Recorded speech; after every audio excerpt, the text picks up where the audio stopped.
ಉತ್ತರ ಕರ್ನಾಟಕದ ಸ್ಪೆಷಲ್ ಹಸಿ ಖಾರ ತಾಲಿಪಟ್ಟು ಈಸಿಯಾಗಿ ಟೇಸ್ಟಿಯಾಗಿ ಮಾಡ್ಬೋದು.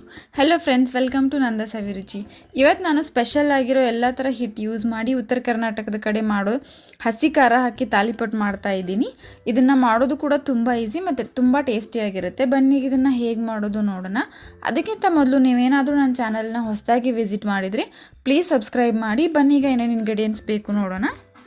ನಾನು ಮೊದಲಿಗೆ 4 ಥರದ ಹಿಟ್ಟು ತೊಗೊಂಡಿದ್ದೀನಿ. ಎಲ್ಲನೂ ಅರ್ಧ ಕಪ್ ತೊಗೊಂಡಿದ್ದೀನಿ. ಗೋಧಿ ಹಿಟ್ಟು, ಜೋಳದ ಹಿಟ್ಟು, ಕಡಲೆ ಹಿಟ್ಟು ಮತ್ತು ಅಕ್ಕಿ ಹಿಟ್ಟು ಎಲ್ಲನೂ ಅರ್ಧ ಕಪ್ ತೊಗೊಂಡಿದ್ದೀನಿ. ಆಮೇಲೆ ಅರ್ಧ ಕಪ್ ಉದ್ದಿನಬೇಳೆ ನೆನೆಸಿ ತೊಗೊಂಡಿದ್ದೀನಿ.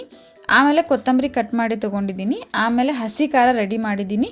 ಇದನ್ನು ರೆಡಿ ಮಾಡೋದಕ್ಕೆ ಒಂದು 4 ರಿಂದ 5 ಹಸಿಮೆಣಸಿನಕಾಯಿ ಮತ್ತು ಒಂದು 4 ರಿಂದ 5 ಬೆಳ್ಳುಳ್ಳಿ ಎಸಳು ಮತ್ತು ಉಪ್ಪು ಮತ್ತು ಒಂದು ಅರ್ಧ ಟೇಬಲ್ ಸ್ಪೂನ್ ಜೀರಿಗೆ ಮತ್ತು ಕೊತ್ತಂಬರಿ ಹಾಕಿ ರುಬ್ಬಿದ್ದೀನಿ ಮಿಕ್ಸಿಯಲ್ಲಿ.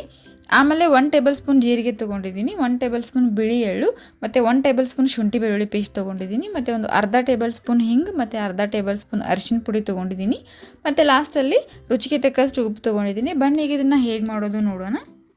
ಮೊದಲಿಗೆ ನಾನು ಎಲ್ಲ ಹಿಟ್ಟನ್ನು ಜರಡಿ ಹಿಡಿದು ತೊಗೊಂಡಿದ್ದೀನಿ.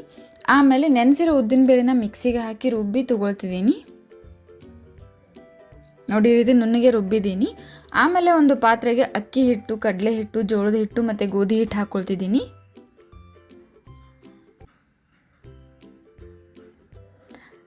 ಇದನ್ನೆಲ್ಲ ಹಾಕಿದ್ಮೇಲೆ ಕಟ್ ಮಾಡಿರೋ ಕೊತ್ತಂಬರಿ ಹಾಕ್ತಾಯಿದ್ದೀನಿ. ರುಚಿಗೆ ತಕ್ಕಷ್ಟು ಉಪ್ಪು ಹಾಕ್ತಾಯಿದ್ದೀನಿ. ಜೀರಿಗೆ, ಬಿಳಿ ಎಳ್ಳು ಹಾಕ್ತಾಯಿದ್ದೀನಿ.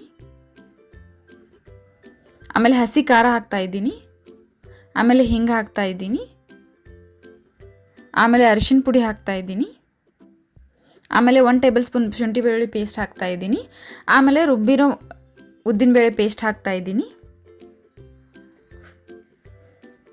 ಆಮೇಲೆ ಇದಕ್ಕೆ ಒಂದು ಅರ್ಧ ಗ್ಲಾಸ್ ನೀರು ಹಾಕ್ತಾಯಿದ್ದೀನಿ. ಎಲ್ಲನೂ ಹಾಕ್ಕೊಂಡು ಇದನ್ನು ಚೆನ್ನಾಗಿ ನಾದ್ಕೋಬೇಕು.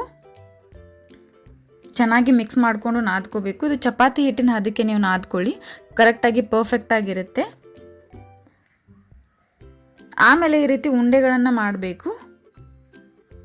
ಉಂಡೆಗಳನ್ನು ಮಾಡಿ 2 ಸೈಡ್ ಸ್ವಲ್ಪ ಹಿಟ್ಟು ಹಚ್ಕೊಂಡು ಲಟ್ಟಣಿಗೆಯಿಂದ ಲಟ್ಟಿಸ್ಬೇಕು. ಇದು ಸೇಮ್ ಚಪಾತಿ ಹಿಟ್ಟಿನ ಥರನೇ ಮಾಡಬೇಕು.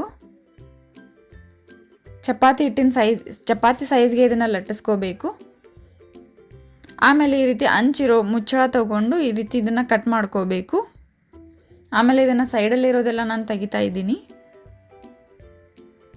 ಎಣ್ಣೆ ಬಿಸಿ ಆದಮೇಲೆ ಇದನ್ನು ಕರಿಯೋಕೆ ಹಾಕಬೇಕು, ಫ್ರೈ ಮಾಡ್ಕೋಬೇಕು. ಈ ಥರ ಸ್ವಲ್ಪ ಮೇಲೆ ತಟ್ತಾ ಇರಬೇಕು, ಅಂದರೆ ಚೆನ್ನಾಗಿ ಉಬ್ಬಿ ಬರುತ್ತೆ.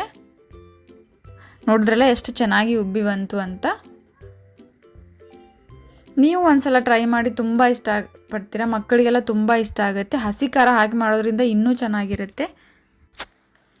ನೀವು ಇನ್ನೂ ನಮ್ಮ ಚಾನಲ್ನ ಸಬ್ಸ್ಕ್ರೈಬ್ ಮಾಡಿಲ್ಲ ಅಂತಂದರೆ ಪ್ಲೀಸ್ ಈಗಲೇ ಹೋಗಿ ಸಬ್ಸ್ಕ್ರೈಬ್ ಮಾಡಿ.